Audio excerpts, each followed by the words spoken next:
Dear students, let us discuss second adsorption isotherm, which also gives us effect of pressure on the extent of adsorption. This is called as Langmuir adsorption isotherm. It is also very important. This was given by Langmuir in 1916 on theoretical considerations based on kinetic theory of gases. Kinetic theory of gases के जो postulates हैं उनकी मदद से Langmuir ने इस isotherm को derive किया. What are the main assumptions of Langmuir adsorption isotherm? Main assumptions जिसके बेसिस पे आइसोथर्म डिराइव किया गया है बच्चे वही है. पहला पॉइंट है, दिस फर्स्ट पॉइंट बच्चे, a solid surface consists of fixed number of adsorption sites. Solid के सरफेस पे एड्सॉर्प्शन साइट्स का नंबर फिक्स है. ये तो ठीक है, आपको भी समझ आ रहा है. इस जगह पे एड्सॉर्प्शन होना, एड्सॉर्प्शन साइट,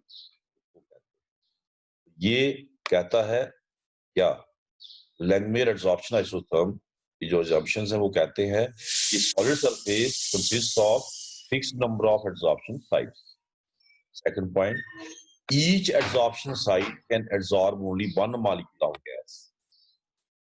एक एड्सॉर्प्शन साइट एक ही मॉलिक्यूल एब्जॉर्ब कर सकता है. That is adsorption is limited to monomolecular layer. Such type of absorption is obtained in case of chemi absorption. हम फिजिकल और केमिकल absorption पढ़ चुके हैं, तो हम वहां पे पॉइंट्स ऑफ डिफरेंस कर रहे थे. हमने पढ़ा था कि फिजिकल में क्या होता है, multi molecular layer formation. Chemical में क्या होता है, मोनोमॉलिक्यूलर लेयर फॉर्म. केमिकल में बॉन्ड बनता, जब एक साइड ने बॉन्ड एक बना लिया तो दूसरा थोड़े बनाएगा ना, उसकी टेंडेंसी टुवर्ड्स बॉन्ड फॉर्मेशन खत्म हो गई, बैलेंस उसकी सेटिस्फाई हो गई. ठीक है ना. तो मोनोमॉलिक्यूलर लेयर कहाँ बनती है, केमिकल में. तो इसलिए कह रहा है कि such adsorption is obtained in case of chemisorption. Therefore Langmuir adsorption isotherm works particularly well for chemi adsorption. पहला पॉइंट क्या आ गया कि सॉलिड सरफेस पे fix number of adsorption sites होती हैं. दूसरा पॉइंट क्या आ गया कि एक साइट एक ही मॉलिक्यूल को एब्जॉर्ब कर सकती है, यानी कि मोनोमॉलिक्यूलर लेयर बनती है. तीसरा पॉइंट ये कहता है कि each site behave independent, each site is equivalent, and ability of gas molecule to bind there is independent of whether the neighbouring sites are occupied और नॉट. और एक साइट इंडिपेंडेंटली बिहेव करती है बच्चे और इक्विवेलेंट है. इसको फर्क नहीं पड़ता है कि उसके पास वाली साइड जो है वो ऑक्युपाइड है या भरी हुई. Each site behave independently and equivalent. क्या बच्चे, मतलब ये सपोज खाली है, ये भरी हुई है, तो ये खाली है उसको फर्क नहीं पड़ता कि ये पास वाली मेरी भरी है, यानी कि इससे एड्सॉर्प्शन इसकी कैपेबिलिटी पे फर्क पड़ेगा, ऐसा नहीं. इसकी कैपेबिलिटी क्या रहेगी, सेम रहेगी, adsorption capability. So every adsorption site is equivalent and ability of gas molecule to bind there is independent of whether the neighboring sites are occupied or not. सबसे important aspect है इस theory का वो ये, वो क्या है बच्चे, कहता है adsorption जो है वो टू opposing processes का है. Adsorption consists of two opposing processes. आप समझाई होगी क्या है वो processes. Condensation, that is adsorption of molecule on the surface, adsorption and evaporation. To opposing processes चलते हैं. Adsorption that is condensation of molecules of the adsorbate on the surface of adsorbent, and side by side evaporation भी चल रही हो. And ultimately ये theory कहती है an equilibrium is established. एक स्टेज पे आके क्या जाता बच्चे, equilibrium between the two opposing process. शुरू में अंडरस्टूड है कि एड्सॉर्प्शन का रेट ज्यादा होगा शुरू में और इवेपोरेशन का रेट कम होगा. तो जैसे जैसे नंबर ऑफ मॉलिक्यूल एड्सॉर्बेट के एड्सॉर्बेंट के सरफेस पे बढ़ेंगे, दिस इज एड्सॉर्बेंट, ये एड्सॉर्बेंट है, बढ़ेंगे उनके चांसेस ऑफ इवेपोरेशन भी बढ़ेंगे, है ना. तो शुरू में एड्सॉर्प्शन का रेट ज्यादा होगा और आहिस्ता आहिस्ता इवेपोरेशन का रेट बढ़ता जाएगा. तो एक स्टेज पे दोनों क्या हो जाएंगे बराबर एंड इक्विलिब्रियम भी सेट हो जाएंगे। तो adsorption consist of two opposing process, adsorption और condensation of gas molecules on solid surface, second evaporation of adsorbed molecule from the solid surface. According to Langmuir, ultimately a dynamic equilibrium is established between two opposing processes. ये theory कहती है एक stage पे आके क्या होना बच्चे, dynamic equilibrium. ठीक है, इसको बता लेते हैं बच्चे।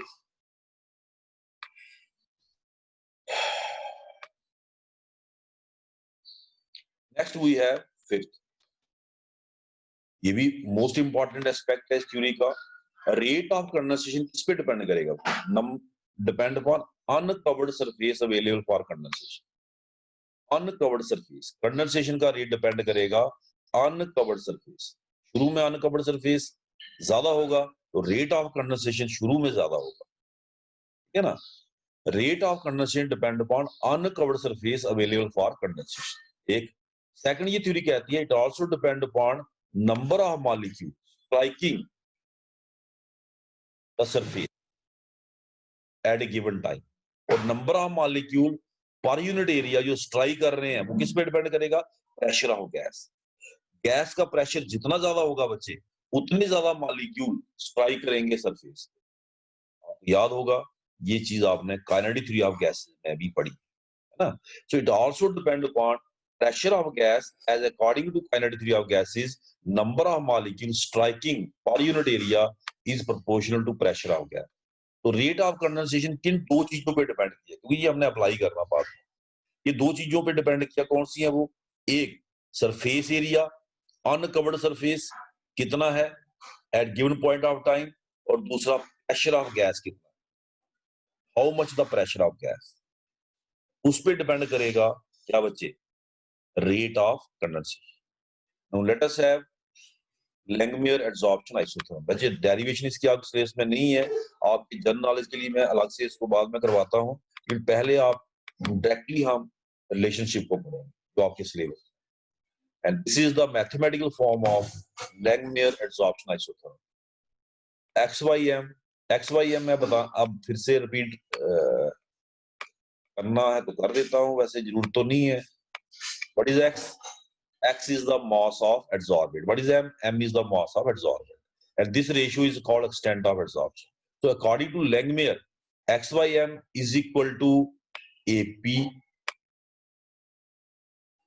upon 1 plus BP। ठीक है बच्चे, इस आइसोथर्म को इलुस्ट्रेट करना बहुत आसान है, वेरी इजी। सिर्फ आपको ये इक्वेशन याद रखनी है। What are A and B? A and B are Langmuir parameters. What is P? P is the pressure. What is XYM? XYM is the extent of adsorption. So let us first discuss two limiting cases, extreme cases, limiting cases. Limiting cases कौन से हैं? Very high pressure, very low pressure. दोनों को discuss कर लेते हैं। Limiting cases first आ गया बच्चे, एट वेरी हाई प्रेशर। जब प्रेशर बहुत ज्यादा होगा, अंडरस्टूड है बच्चे कि बीपी, प्रेशर हाई है ना बच्चे, इज मच ग्रेटर देन क्या बच्चे? 1। BP is much greater then 1। तो क्या बच्चे? This 1 can be ignored in comparison to BP. That is 1 plus BP can be taken equal to BP. ठीक है बच्चे, तो 1 plus BP को हम किसके बराबर ले सकते हैं बच्चे? BP। समझाया होगा आपको ना, 1 plus BP, ये बच्चे देखें, ये बच्चे यहाँ लिखा हुआ है 1 plus BP is approximately equal to, और ये नहीं, कहाँ गया ये, 1 plus BP is approximately equal to 1 को इग्नोर कर दिया। क्यों इग्नोर किया? Because BP is much greater than what? 1 at very high pressure. 1 plus BP is approximately equal to क्या बच्चे? वी इग्नोर्ड 1 को इग्नोर करो। So put this value of 1 plus BP in this equation, what do we gate?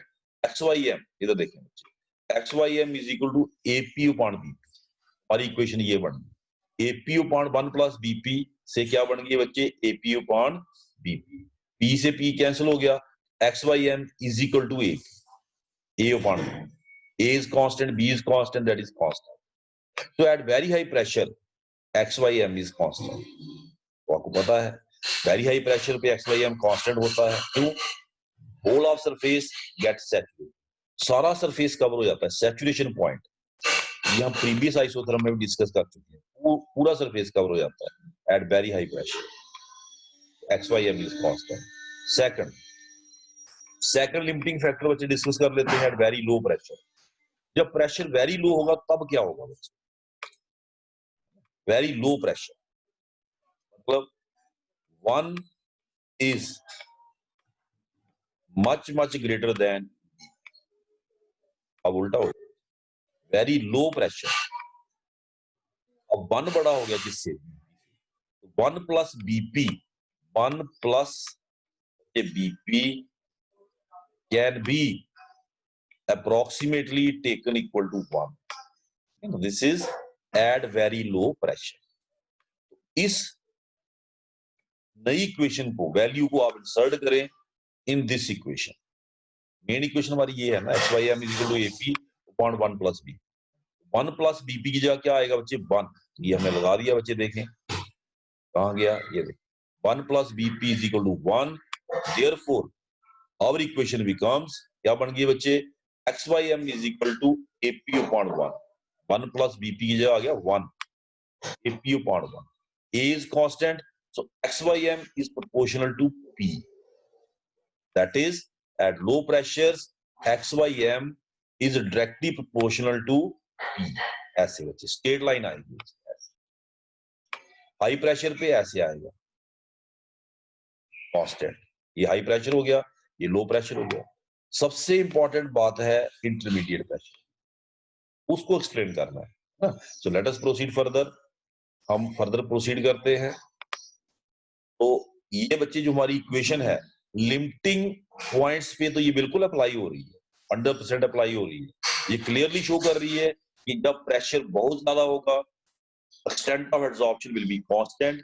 जब pressure कम होगा, extent of adsorption is directly proportional to pressure। तो जो limiting cases हैं उस पे ये इक्वेशन बिल्कुल वेरीफाई हो रही, ठीक है। Now let us proceed further to verify it over other ranges of क्या बच्चे? प्रेशर, इंटरमीडिएट रेंज है। जैसे हमारी इक्वेशन बच्चे ये है, XYM is equal to AP upon 1 plus BP। कहता divide both sides by P, दोनों साइड P से डिवाइड कर। What do we get? XYM upon P is equal to AP upon 1 plus BP into P। ये आ गया, ठीक है।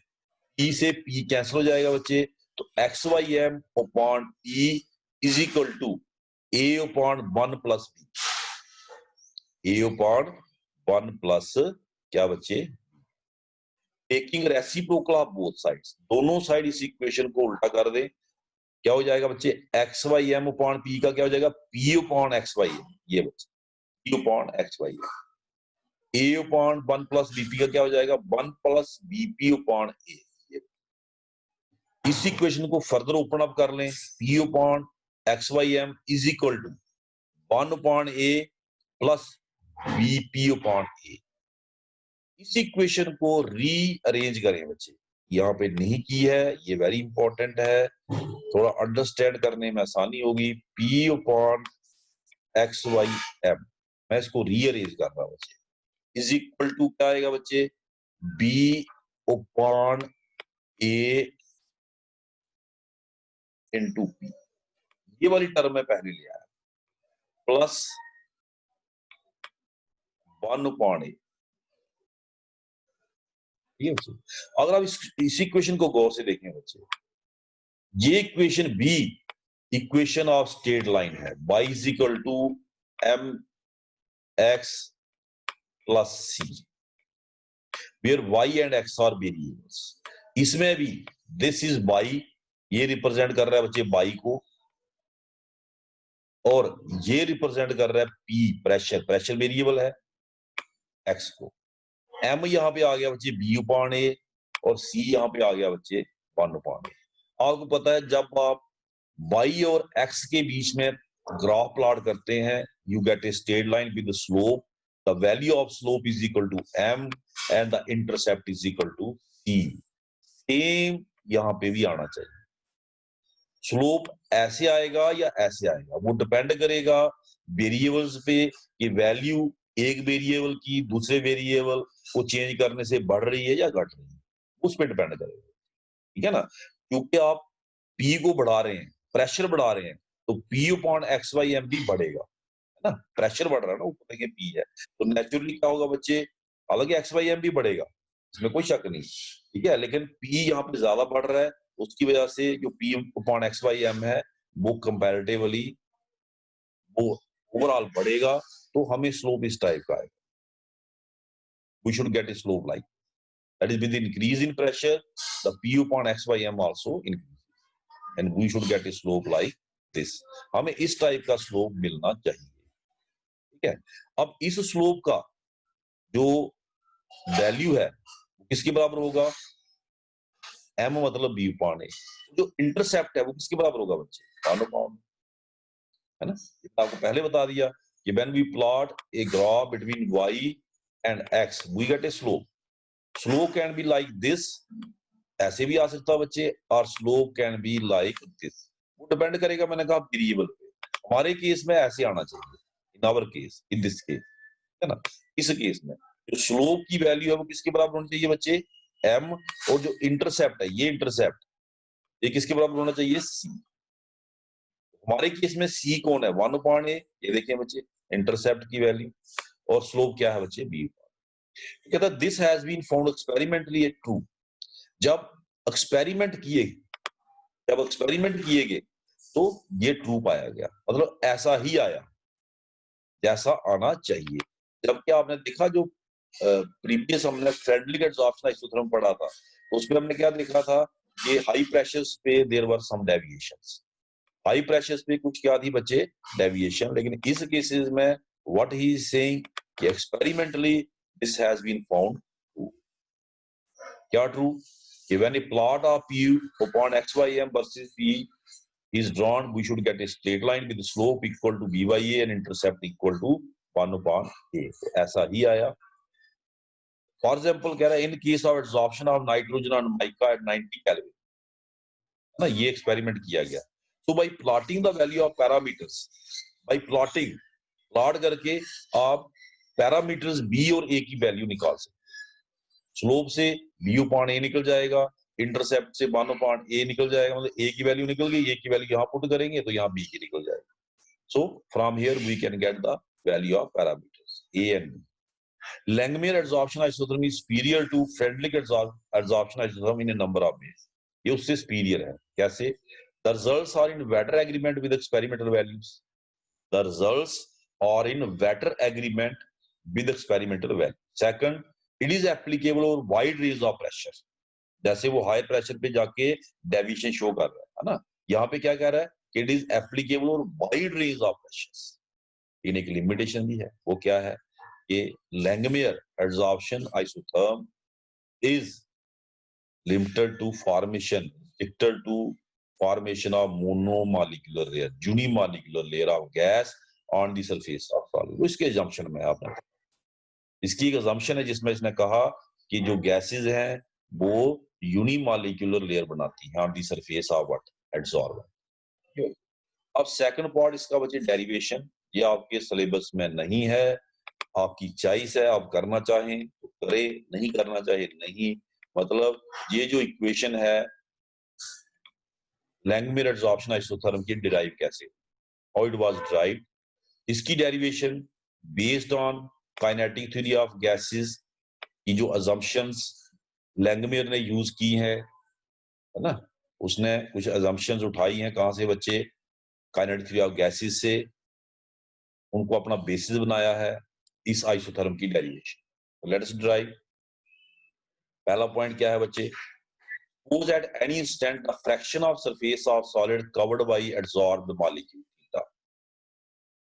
fraction of the surface covered by adsorbed molecule is theta। ठीक है। Second, fraction of surface available, fraction हमेशा 1 से होती है, परसेंटेज 100 से होती है, तो जो बच गया सरफेस वो क्या होगा बच्चे, 1 माइनस थीटा, सिंपल सी बात है, ठीक है ना। फ्रैक्शन 1 से निकाली जाती है, याद रखना बच्चे, 1 से। तो 100 से निकालें, परसेंटेज होती है। तो फ्रैक्शन ऑफ सरफेस अवेलेबल कितना हो गया बच्चे, 1 minus theta. Let pressure of gas at any point is P. तो लैंगमेयर थ्योरी ऑफ एडसॉर्प्शन के मुताबिक रेट ऑफ कंडेंसेशन क्या होगा बच्चे। अगर मैं यहाँ पे इसको वापस ले जाऊं तो आपको दिखा दूं, इसने रेट ऑफ एडसॉर्प्शन इस पे कहा है, देखो ये इसने पॉइंट यूज किया है, rate of condensation depend upon uncovered surface and also depend upon pressure. ये पॉइंट इसने यूज किया है, देखो दिस पॉइंट दो चीजों पे डिपेंड करता है, क्या बच्चे, रेट ऑफ कंडेंसेशन, उसी को यहाँ यूज कर रहा है और कुछ नहीं कर रहा। तो rate of condensation is proportional to uncovered surface and pressure.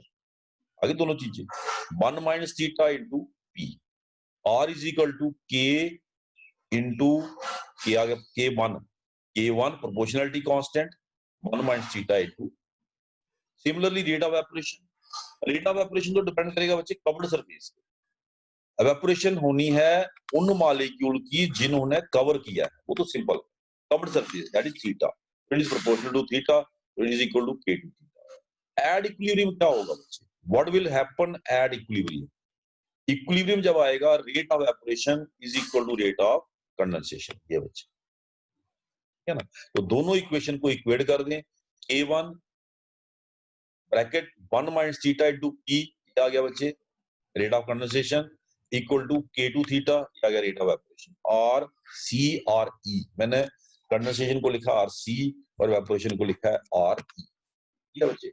इसको फर्दर सॉल्व करें, K1 ओपन कर ले ब्रैकेट को, K1P minus K1 theta P is equal to K2 theta, और K1P is equal to theta terms को एक side ले जाएं बच्चे, ये थीटा ये भी थीटा है ना, थीटा टर्म्स को एक साइड लेके थीटा को कॉमन निकालिए, वी गॉट दिस, ये इक्वेशन मिल गई यहाँ, ठीक है। और theta is equal to, theta की वैल्यू हमने निकाली यहाँ पे, theta is equal to K1P upon K2 plus K1P, ये बच्चे थीटा की वैल्यू हमने निकाल दी। इसको बच्चे फर्दर सॉल्व किया है उसने, यहां पे क्या है, equal to K1P upon K2 plus K1P into K2 upon K1, K2 upon K। हमने क्या किया बच्चे, यहाँ पे डांस देखना बच्चे, हमने क्या किया, K2 अपॉन K2 किया, K2 अपॉन K2 को फर्क थोड़ी पड़ता है, K2 अपॉन K2 अगर नेट देखें तो 1। इक्वेशन को फर्दर सिंप्लीफाई करने के लिए हमने जो डिनोमिनेटर है उसको मल्टीप्लाई किया K2 अपॉन K2 से, ठीक है। तो हमारी इक्वेशन क्या आ गई बच्चे, this equation is equal to K1 upon K2, इसको फर्दर सॉल्व किया, K1 upon K2 multiplied by P divided by 1 plus, देखिए ये जो K2 है ना बच्चे, ये K2 चला गया इसके नीचे, K1 upon K2 into P, ये जो K2 है ये ब्रैकेट के अंदर ले गया, K2 डिवाइडेड बाई K2 क्या हो गया 1 प्लस K1 अपॉन K2P, ये आ गया 1 प्लस K1 अपॉन K2, ठीक है। K1 upon K2 is another constant called as B, इसकी जगह आ गया बच्चे B, P upon 1 plus B, BP upon 1 plus, that will be equation first, this is very important, ये एक इक्वेशन आ गई। अभी फाइनल इक्वेशन ड्राइव नहीं, as the gas molecules are assumed to form monomolecule layer, ये उसकी assumption में है, therefore gas adsorbed per gram of adsorbent must be proportional to surface area covered. extent of adsorption should be proportional to क्या बच्चे, theta, मोनोमॉलिक्यूल layer बना रहा है ना, तो extent of adsorption किस पे डिपेंड करेगा, extent of adsorption should depend upon क्या बच्चे, surface covered, that is theta, xym is proportional to theta, this is on the visa another postulate, और xym is equal to proportionality constant लगा लें बच्चे, ये 3 थीटा, ठीक है। Put the value of theta, ये थीटा की वैल्यू है बच्चे, ये जो आपने ड्राइव, फिर से वापस आओ, ये थीटा है ना, थीटा ही चल रहा था ये, इसकी वैल्यू यहां लगा दो, K3 थीटा, थीटा इस इक्वेशन में थीटा की वैल्यू इंसर्ट कर दे। What we get? We get XYM is equal to K3, ये K3 आ गया बच्चे, K3 थीटा की जगह क्या आ गया? BP upon 1 plus B, K3 into B another constant, B constant already है, K3 एक और कांस्टेंट इससे जुड़ा, तो it is equal to another constant that is A। हमारी इक्वेशन क्या बन गई बच्चे? XYM is equal to AP upon 1 plus BP, यही तो है बच्चे। This was the equation which was desired and this is called as Langmuir adsorption isotope। जो डेरिवेशन है बच्चे, या आपके सिलेबस में नहीं है, अगर आप अपने जनरल नॉलेज के लिए इसको करना चाहते हैं कर सकते हैं। This is based on assumptions of the Langmuir theory। तो Langmuir theory की assumptions हैं and those assumptions are based on kinetic theory of gas। 3 assumptions का उसने इसमें इस्तेमाल किया है। कौन सी assumptions है वो? एक assumption ये है कि जो इधर से मैं बता देता हूँ बच्चे, आपको ज्यादा बेहतर रहेगा, ये है ना बच्चे, एक ये assumption यूज किया है कि rate of condensation depend upon uncovered surface area that is 1 minus theta and pressure, ठीक है ना बच्चे। एक assumption उसने ये यूज की है इसकी काइनेटिक थ्योरी ऑफ गैसेस, जिसके बेसिस पे उसने ये इक्वेशन लिखी थी बच्चे, ये वाली, है ना। इसी से हम आगे चले थे। रेट ऑफ कंडेंसेशन ये हो गया, रेट ऑफ एवपोरेशन आपको पता है, it is directly related to covered surface area, क्योंकि एवपोरेशन कवर्ड से होनी है, कवर्ड मॉलिक्यूल ने भागना है बाहर, ठीक है। और तीसरा assumption यहाँ पे यूज किया है बच्चे, ये गैस मोनोमॉलिक्यूलर लेयर बनाते हैं, assumption में लिखा है therefore extent of adsorption is proportional to surface cover। extent of adsorption किस पे डिपेंड करेगा बच्चे?